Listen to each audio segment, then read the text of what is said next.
In today's video, we're going to show you a repair on a two-piece Schweiss bifold door. This 50 by 20 bifold door suffered damage in the wake of a storm that passed through the region. The team was tasked with removing the compromised door and installing a brand new replacement. So first they removed the old bifold door. This involved taking off the old steel components, removing the insulation, disconnecting the electric motors, and taking off the old hinges located at the top of the door. To achieve this, a telehandler was utilized to carefully remove the door frame. Once all the components had been removed, our crew prepared the area for the installation of the new door.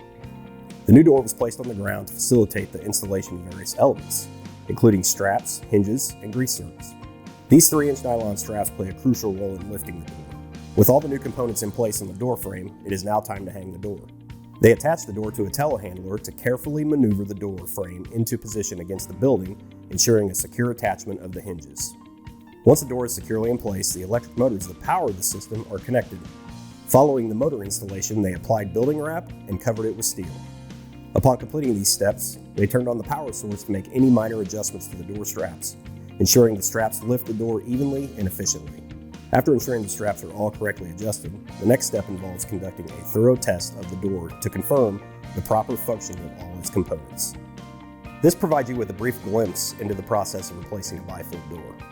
If you enjoyed this video, don't forget to give it a thumbs up and subscribe to our channel for more post-frame content. Also, be sure to hit that notification bell to stay up to date with all our latest videos. If you have any questions, suggestions, or topics you'd like us to cover in future videos, please let us know in the comment section below.